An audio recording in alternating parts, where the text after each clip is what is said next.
రాష్ట్రంలో వాతావరణం ఒక్కసారిగా మారింది. ఉదయం ఎండ, వేడిగాళ్లతో జనం అల్లాడిపోయారు. సాయంత్రం వెదర్ పూర్తిగా మారిపోయింది. వాతావరణం చల్లబడడంతో పబ్లిక్ రిలాక్స్ అయ్యారు. ఈదురుగాళ్లతో కూడిన వర్షం పడుతుందని పలు జిల్లాలకు వాతావరణ శాఖ ఆరెంజ్ అలర్ట్, ఎల్లో అలర్ట్ జారీ చేసింది.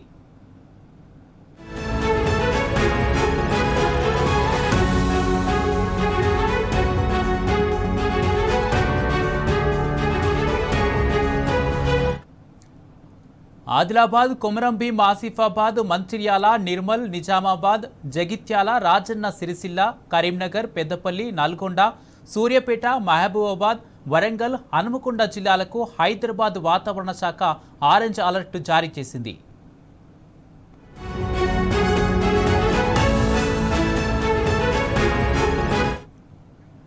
జయశంకర్, భూపాలపల్లి, ములుగు, భద్రాద్రి కొత్తగూడెం, ఖమ్మం, జనగాం, సిద్దిపేట, యాదాద్రి భువనగిరి, రంగారెడ్డి, హైదరాబాద్, మేడ్చల్, మల్కాజిగిరి, వికారాబాద్, సంగారెడ్డి, మెదక్, కామారెడ్డి, మహబూబ్ నగర్, నాగర్ కర్నూల్, వనపర్తి, నారాయణపేట, జోగులాంబ, గద్వాల జిల్లాలకు హైదరాబాద్ వాతావరణ శాఖ ఎల్లో అలర్ట్ జారీ చేసింది. కరీంనగర్ పట్టణంలో భారీ వర్షం కురిసింది. ఉరుములు, మెరుపులతో కూడిన వర్షం పడడంతో నగరవాసులు వేడి నుంచి ఉపశమనం లభించింది. హుజురాబాద్ నియోజకవర్గం సైదాపూర్, శంకరపట్నం మండలాల్లో ఉరుములతో కూడిన వర్షం కురిసింది. వీనవంక, తిమ్మాపూర్, పెద్దపల్లి కాల్వ, శ్రీరాంపూర్, సిరిసిల్ల, ఎల్లారెడ్డిపేట, చెన్నారావుపేట, నర్సంపేట, దుగ్గొండిలో వర్షం కురిసింది. నల్గొండ పట్టణం, కామారెడ్డి జిల్లాలో ఈదురుగాలులతో కూడిన వర్షం కురుస్తోంది.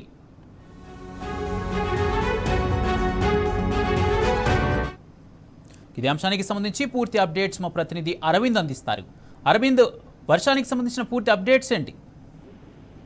రైట్ కుమార్, ఏదైతే చూసుకుంటే తెలంగాణ రాష్ట్రంలో కూడా ఇప్పటికే ప్రీ మాన్సూన్ వెదర్ కూడా కండిషన్స్ వల్ల కూడా రాష్ట్రం మొత్తం మీద కొన్ని ప్రాంతాల్లో తేలికపాటి వర్షం పడుతుంది. మరికొన్ని ప్రాంతాల్లో కూడా ఉరుముల మెరుపులతో కూడా వర్షం నమోదవుతుంది. ప్రధానంగా ఏదైతే నైరుతి ఋతుపవనాలు కొంచెం ఆలస్యమైనా కానీ కేరళ తీరాన్ని మాత్రం ఇప్పటికే జూన్ 4వ తేదీన కూడా ఇప్పటికే తాకే అవకాశాలు ఉన్నాయి. ప్రధానంగా చూసుకుంటే కొన్ని ఏరియాలో మాత్రం ఇప్పటికే ఉదయం సమయం నుండి కూడా కొన్ని ఏరియాలో ఒక్కపోత వాతావరణం ఉంటుంది. దానికి తోడుగా కొన్ని ప్రాంతాల్లో మాత్రం ఎండ వాతావరణం ఉంది. మరికొన్ని ప్రాంతాల్లో మాత్రం ఇప్పటికే తేలికపాటి నుంచి ఉరుముల మెరుపులతో కూడా వర్షం కురిసే అవకాశాలు కూడా ఎక్కువ ఉన్నాయంటూ కూడా వాతావరణ అధికారులు తెలియజేశారు. ప్రధానంగా చూసుకుంటే అటు ఉత్తర తెలంగాణ, ఈశాన్య తెలంగాణలో కూడా ఇప్పటికే ప్రీ మాన్సూన్ వెదర్ వల్ల కూడా కొన్ని ప్రాంతాల్లో కూడా భారీ వర్షం కూడా పడినట్టు కూడా వాతావరణ అధికారులు తెలియజేశారు. ఏదైతే కొన్ని రోజులుగా ఏదైతే హీట్ వేవ్ కొనసాగుతుందో అటు ఆదిలాబాద్ కావచ్చు, కొమరంభీం, ఆసిఫాబాద్, నిజామాబాద్ జిల్లా, అటు రామగుండం, గోదావరిఖని, జగిత్యాల,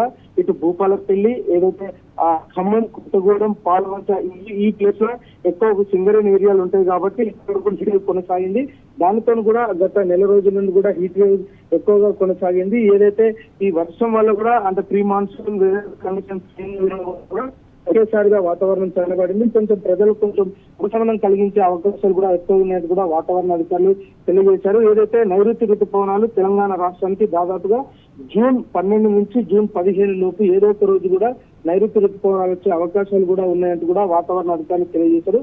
ప్రధానంగా ఏదైతే ఈ రోజు వరకు ఫోర్కాస్ట్ చూసుకుంటే మాత్రం అటు కామారెడ్డి, కరీంనగర్, మేడ్చల్, మంచిర్యాల, మెదక్, నిర్మల్, నిజామాబాద్, సంగారెడ్డి జిల్లాలో మాత్రం ఇప్పటికే మోస్తారు వర్షం కురుస్తుంది. అటు భువనగిరి, యాదాద్రి, జనగం ఈ ప్రాంతాల్లో మాత్రం మేఘావృత వాతావరణం ఉంటుంది. అక్కడ కూడా తేలికపాటి చిరుజల్లులు కూడా పడే అవకాశం ఉందంటూ కూడా వాతావరణ అధికారులు తెలియజేశారు.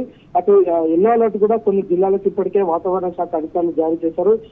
ఉత్తర తెలంగాణ చూసుకుంటే ఆదిలాబాద్, కొమరంభీం, ఆసిఫాబాద్, జగిత్యాల జిల్లాలో కూడా ఇప్పటికే అక్కడ ఎల్లో అలర్ట్ కూడా జారీ చేశారు. ఇటు భద్రాద్రి కొత్తగూడెం, హనుమకొండ జిల్లాలో కూడా వెదర్ కండిషన్స్ కూడా భిన్నంగా ఉంటున్నాయి. ఉదయం సమయంలో కూడా ఎండ వాతావరణం ఉంది. సాయంత్రం సమయం అంటే మధ్యాహ్నం 3 నుంచి 6 గంటల ప్రాంతాల్లో కూడా కొంచెం మేఘావృత వాతావరణంతో ఉంది. దీనివల్ల కూడా కొంచెం ప్రజలకు వేడి నుండి కూడా ఉపశమనం కలిగించే అవకాశాలు కూడా ఎక్కువగా ఉన్నాయంటూ కూడా వాతావరణ అధికారులు తెలియజేశారు. ఏదేమైనప్పుడు కూడా అటు మహబూబ్ నగర్, జోగులాంబ, గద్వాల్, నారాయణపేట ఈ జిల్లాలో మాత్రం కూడా కొంచెం తేలికపాటి చిరుజల్లులు ఉండే అవకాశాలు కూడా రానున్న 24 గంటల్లో ఉన్నాయంటూ కూడా వాతావరణ అధికారులు తెలియజేశారు. అటు సూర్యాపేట, వికారాబాద్, వరంగల్ ఈ ప్రాంతాల్లో కూడా కొంచెం మేఘావృత వాతావరణంతో లైట్ గా చినుకులు పడే అవకాశాలు ఉన్నాయని కూడా వాతావరణ అధికారులు తెలియజేశారు. ఏదేమైనప్పుడు కూడా తెలంగాణలో మాత్రం తేలికపాటి నుంచి మోస్తారు వర్షాలు కూడా కురిసే అవకాశాలు ఉన్నాయి. గంటకి 40 నుంచి 50 కిలోమీటర్ల వేగంతో ఈదురు గాలులు వీచే అవకాశాలు ఉన్నాయి. అయితే అరవింద్, హైదరాబాద్ వ్యాప్తంగా ఏ విధంగా ఉండే అవకాశం ఉంది? వాతావరణ అధికారులు హైదరాబాద్ సంబంధించిన అప్డేట్స్ ఏం చెప్తున్నారు? అయితే హైదరాబాద్ లో చూసుకుంటే మాత్రం ఇప్పటికే మధ్యాహ్న సమయంలో మాత్రం కొంచెం ఎండ వాతావరణం ఉంది. సాయంత్రం సమయంలో కూడా క్యూములోనింబస్ మేఘాల వల్ల కూడా మేఘావృతమైన వాతావరణం ఉంటుంది కాబట్టి ప్రజలందరూ కూడా అప్రమత్తంగా ఉండాలి. రానున్న 24 గంటల్లో కూడా తెలంగాణ రాష్ట్రంలో కూడా కొన్ని ప్రాంతాల్లో కూడా ప్రీ మాన్సూన్ వల్ల కూడా వర్షాలు పడే అవకాశాలు ఉన్నాయి. ప్రధానంగా అటు ఏదైతే తెలంగాణ హైదరాబాద్ ఈస్ట్ జోన్ గా తీసుకుంటే కొన్ని ప్రాంతాల్లో మాత్రం వర్షం పడే అవకాశాలు రానున్న 2 గంటల్లో కూడా ఉన్నాయంటూ కూడా వాతావరణ అధికారులు ప్రధానంగా హెచ్చరికలు కూడా జారీ చేశారు. ఏదేమైనప్పటికీ కూడా వేడి నుండి ప్రజలకు కొంచెం ఉపశమనం కలిగించాలని చెప్పుకోవచ్చు. రేపటి నుండి కూడా రానున్న 3 రోజుల పాటు కూడా వర్షాలు కూడా కొనసాగే అవకాశాలు ఉన్నాయి. దాని తర్వాత కూడా నైరుతి ఋతుపవనాలు తెలంగాణలోకి ఎంటర్ అయ్యి జూన్ నెల కూడా అధిక వర్షాలు కూడా ఉండే అవకాశాలు కూడా ఉన్నాయంటూ కూడా వాతావరణ అధికారులు తెలియజేశారు. ఏదేమైనప్పుడు కూడా తెలంగాణ రాష్ట్రంలో ఈదురు గాలులతో కూడుకున్న వర్షం కూడా 3 రోజుల పాటు ఉండే అవకాశాలు ఉన్నాయి Kumar. Right, thank you Arvind.